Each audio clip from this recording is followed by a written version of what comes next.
Hello दोस्तों, कैसे हैं आप सभी। आशा करता हूं आप सभी बहुत अच्छे होंगे।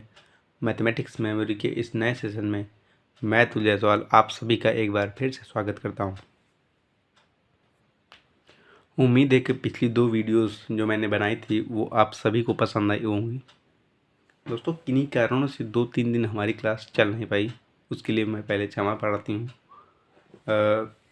शुरुआत करते हैं आज के अपने तीसरे सेशन की और देखते हैं कि आज हम किन क्वेश्चंस के बारे में चर्चा करने वाले हैं, किन क्वेश्चंस को सॉल्व करने वाले हैं। तो आइए शुरू करते हैं आज के अपने इस सेशन को।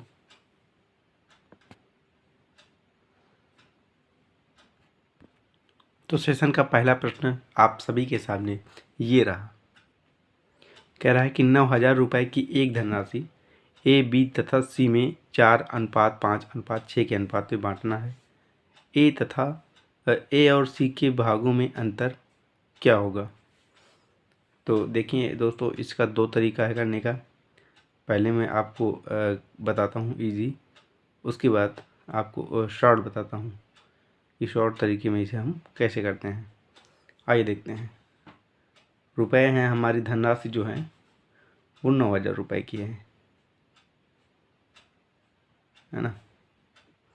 और व्यक्ति हमारे पास कितने हैं, 3 व्यक्ति हैं, ए, बी और सी। उनका जो अनुपात है, मतलब जो रुपए बांटने का उनका अनुपात है वो कितना है, 4:5:6। 4 और 5 और 6, यानी कि इस अनुपात में ये लोग रुपए बांटेंगे। तो हमें ज्ञात करने के लिए कि इन्होंने कितना रुपया लिया है ए और सी के भागों के अंतर के लिए, पहले हमें ज्ञात करना होगा कि इनके रुपए एक्चुअल में हैं कितने। तो इसके लिए हम क्या करेंगे, मान लेते हैं कि ए ने 4x रुपये पाए, बी ने 5x रुपये पाए और सी ने 6x रुपये पाए। अब जो इन्होंने रुपए पाए हैं, अगर इनको जोड़ दिया जाए तो धनराशि तो हमें इतनी ही प्राप्त होने वाली है ना। तो चलिए इन्हें जोड़कर इस धनराशि के बराबर करते हैं। 4x plus 5x plus 6x is equal to 9,000। ठीक है, 6, 4, 10 और 5, 15। 15x बराबर 9,000। x बराबर 9,000 बटे 15। 15 कम 15, 15 छक्का 90। ये तो हमारा x का जो मान आया, x का जो मान आया वो 600 रुपये आया। अब हम 600 रुपये से इस हर किसी की वैल्यू निकाल सकते हैं। जैसे अगर हमने कहा कि a की वैल्यू बताओ, तो a की वैल्यू है 4x, यानी कि 4 गुणे 600 बराबर 2400। और हमने कहा b की वैल्यू निकालो, तो 5x यानी कि 5 गुणे 600 3,000 रुपये। और यदि हमने इसी को कहा कि c की वैल्यू निकालो, तो हो जाएगा 6x is equal to 6 into 600, यानी 3600 रुपये हो जाएगा। और हमें क्वेश्चन में कह क्या रहा है कि ए और सी के भागों में, मतलब इन्होंने जो धनराशि पाई है उन भागों में अंतर कितना है। तो हम देख लेते हैं ए माइनस सी, सॉरी ए डिफरेंस सी, मतलब जो भी बड़ा होगा वो आ जाएगा पहले। यानी कि ए और सी के भागों में अंतर पूछ रहा है, ना कि ये पूछ रहा है कि ए बी से कितना बड़ा है ना, ये नहीं पूछ रहा है। तो अंतर का मतलब हुआ ही यही कि जो बड़ा है उससे छोटे को घटा दिया जाए। तो हमारे पास हम देख रहे हैं कि ए की जो धनराशि है वो बी की धनराशि से कम है। तो हम यहाँ कह सकते हैं कि 3600 माइनस 2400,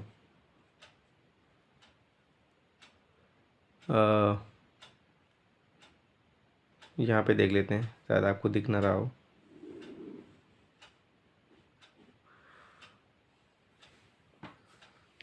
यानी कि a minus C is equal to 3600 minus 2400। इसको घटाएंगे 0, 2, 1, यानी हमारा जो आंसर आया वो 1200 रुपये आया। ऑप्शन नंबर चौथा सही है।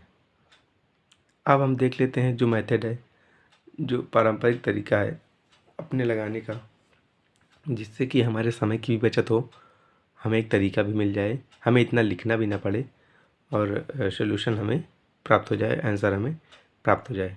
तो आइए देखते हैं। तो हमारी वही राशि होगी 900 रुपये, 9,000 रुपये।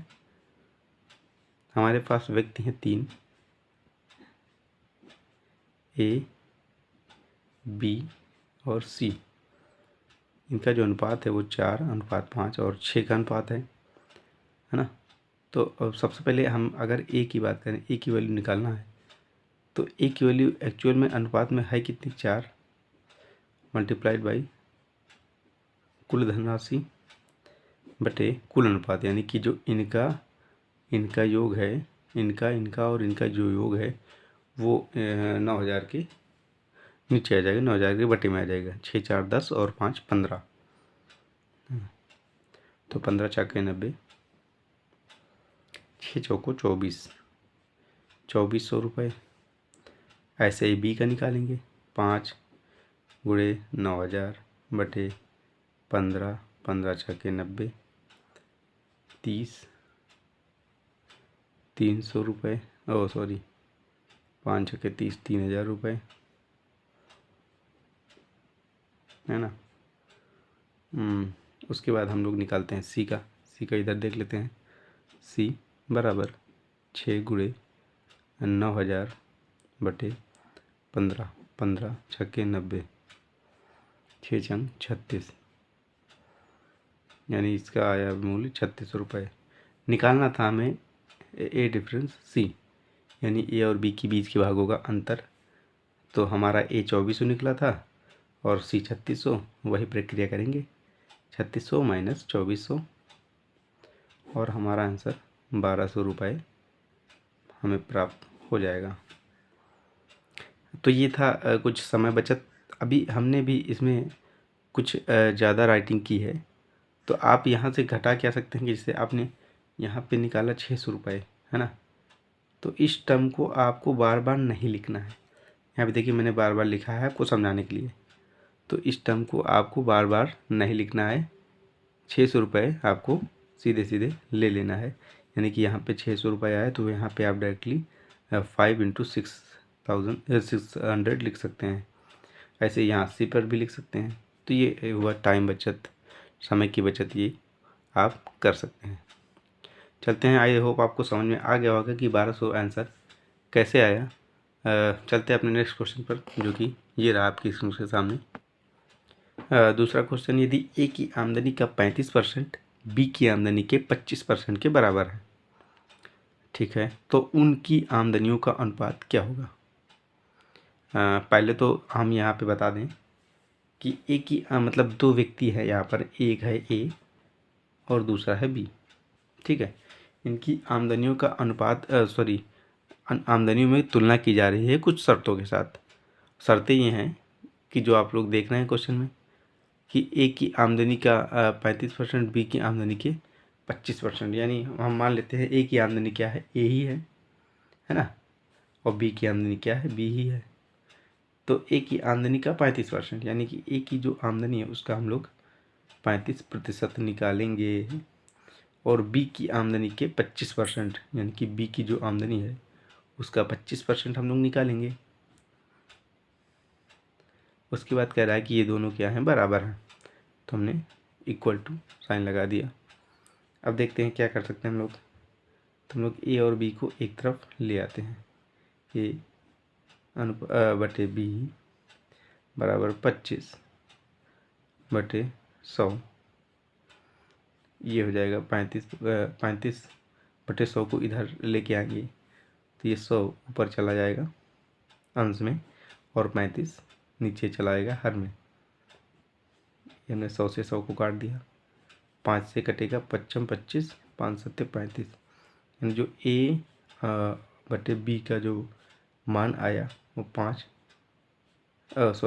बटे 7 आया। इसी को हम अनुपातिक रूप में लिख सकते हैं, ए अनुपात बी बराबर 5 1:7, यही आपका आंसर हुआ। ठीक है, तो ऑप्शन नंबर 2 हमारा सही हो गया। तो क्वेश्चन तो इजी था मेरे हिसाब से, और आपको क्या लगता है बिल्कुल बताएं मैं कमेंट सेक्शन में। देखते हैं अपने नेक्स्ट क्वेश्चन को। तीसरा प्रश्न आप लोगों के सामने, सुरेश की उम्र किरण की उम्र की 2 गुनी है। यदि दोनों की उम्र का योग 24 वर्ष हो तो सुरेश की उम्र क्या होगी। ठीक है, तो क्वेश्चन है आपका एज रिलेटेड क्वेश्चन है, उम्र से संबंधित क्वेश्चन है।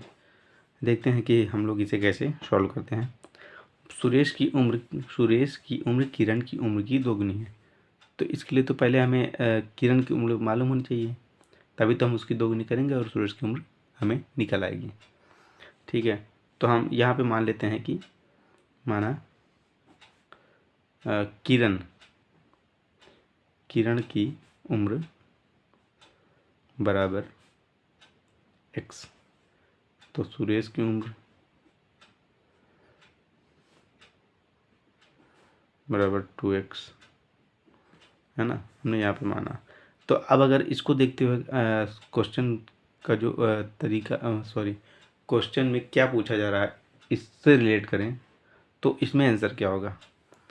तो हमें क्वेश्चन में पूछा जा रहा है कि सुरेश की उम्र कितनी होगी, तो इस हिसाब से तो सुरेश की उम्र 2x होगी। लेकिन अब हमें इसको आंगिक रूप से लिखना है, यानी x का मान निकाल करके इस 2 से मल्टीप्लाई करना है, तभी सुरेश की उम्र हमें मिल पाएगी। तो आइए देखते हैं आगे क्वेश्चन क्या करें। यदि दोनों की उम्र का योग 24 वर्ष हो, यानी कि जो किरण की एज है और सुरेश की एज है, उनकी दोनों की यदि एजों को मिला दिया जाए, एजेस को मिला दिया जाए, तो उनका योग 24 वर्ष होता है। तो इनको जोड़ देते हैं, तो x + 2x = 24, 3x = 24, x = 24/3। 3 से काटते हैं, 3 और 8 24, x बराबर 8। x का मान तो 8 आ गया, लेकिन ये हमारा आंसर नहीं है। हमें सुरेश की उम्र निकालना है, तो हमें सुरेश के पास जाना पड़ेगा। सुरेश की उम्र हमने माना था 2x, है ना। तो अब हम इस 2x में x का जो मान है, x की जो वैल्यू है उसको पुट करेंगे। तो x की वैल्यू हमने निकाला है 8, तो 8 2 × 8 यानी कि 16। 16 हमारा आंसर हो जाएगा, 16 सुरेश की उम्र हो जाएगी। तो ऑप्शन नंबर 1 हमारा बिल्कुल सही है। देखते हैं अपने नेक्स्ट क्वेश्चन को। क्वेश्चन प्रॉफिट एंड लॉस से रिलेटेड है, लाभ हानि। क्वेश्चन पढ़ते हैं। क्वेश्चन में क्या कहा जा रहा है, किसी वस्तु को 20% लाभ से बेचने पर उसे 20% हानि पर बेचने की तुलना में 60 रुपये अधिक मिलते हैं। ठीक है, तो वस्तु का क्रय मूल्य बताइए। तो पहले तो हमें क्रय मूल्य पता नहीं, तो पहले हम क्रय मूल्य मानते हैं। मानने का तरीका हमने आपको बताया कि अगर पारंपरिक रूप से देखें तो हमें पता है कोई भी वस्तु अपने आप में 100% होती है, तो मानते हैं कि क्रय मूल्य, वस्तु का क्रय मूल्य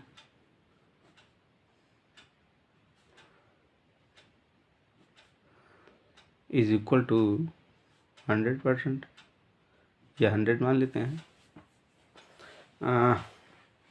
अब कह रहा है कि वस्तु को अगर 20% लाभ पर बेचें, ठीक है, बेच देते हैं।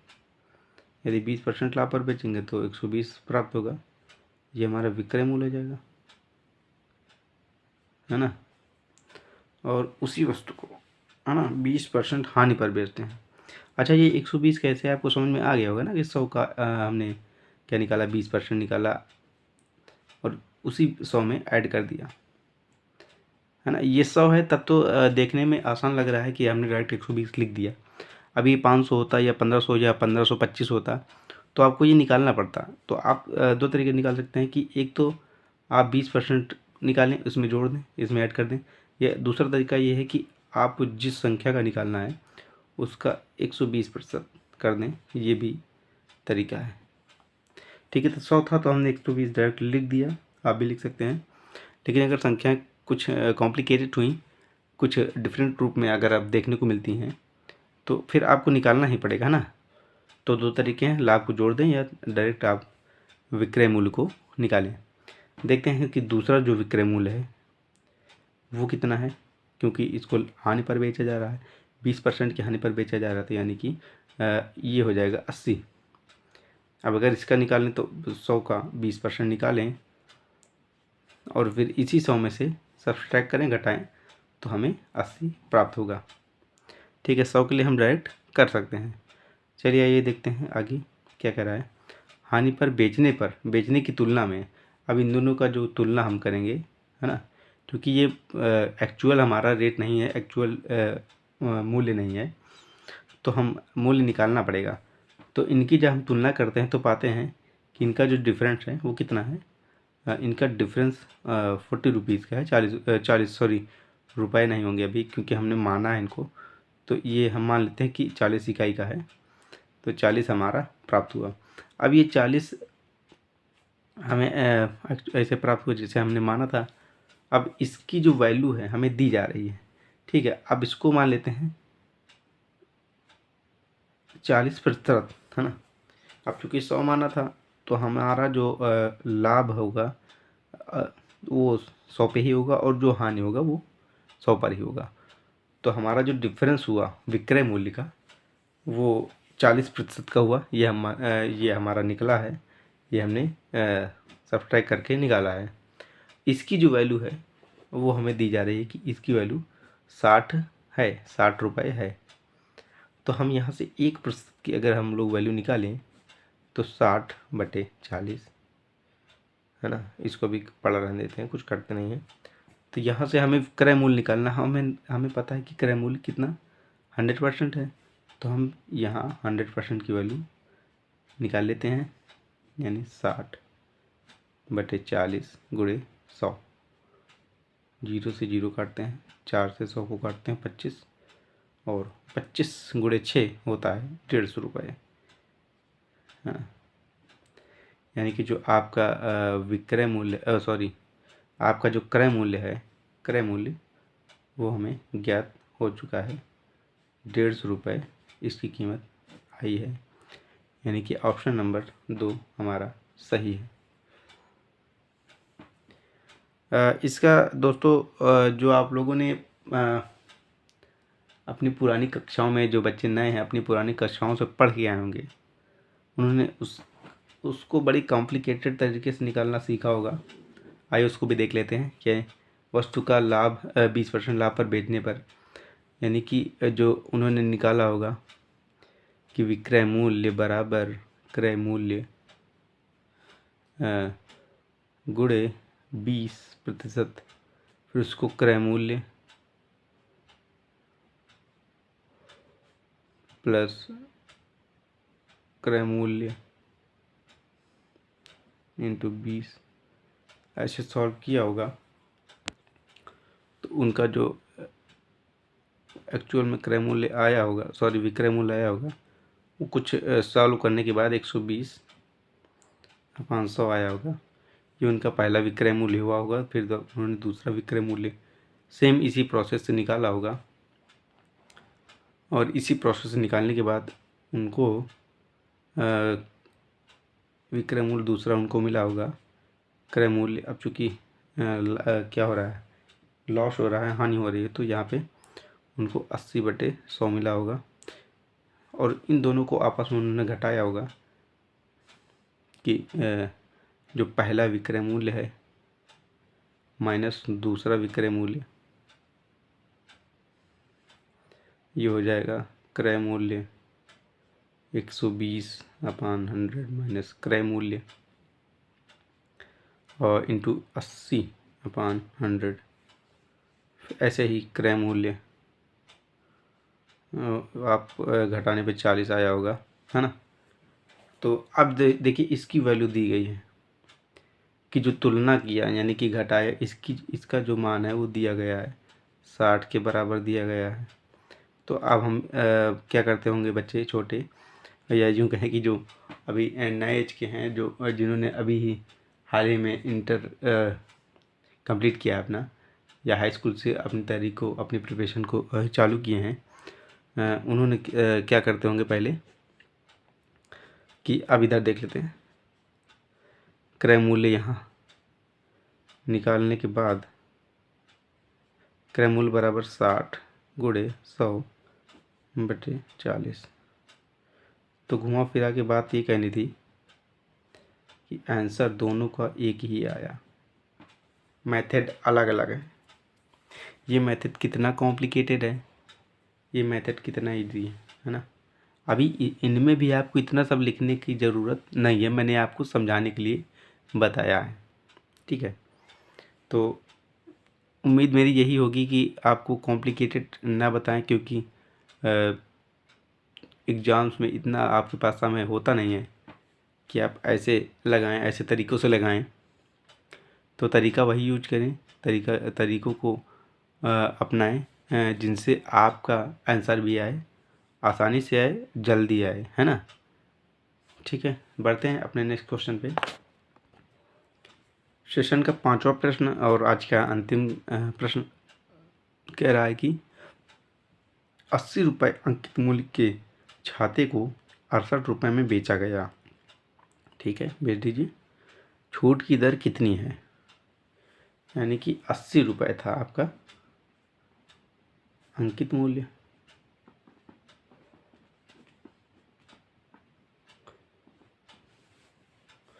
जो बेचा गया, यानी कि हम ये कहें कि बिक्री मूल्य, ये हमारा 68 रुपये। ठीक है, तो देखिए अब कोई भी निर्माता है, उसके लिए हम मानते थे कि जो उसकी लागत मूल्य है, मानते थे कि वो 100% अपने आप में होती है। ठीक है,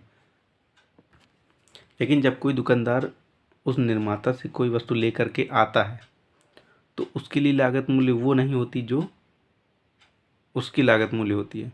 क्योंकि जो निर्माता है उसने कुछ प्रॉफिट भी लिया होगा, तो उस प्रॉफिट के बाद विक्रेता को जो वस्तु मिली होगी, जिस प्राइस में मिली होगी, वो प्राइस, उस प्राइस से वस्तु पर, मान लीजिए कोई ब्रांड है, उस पर निर्माता के द्वारा दिए गए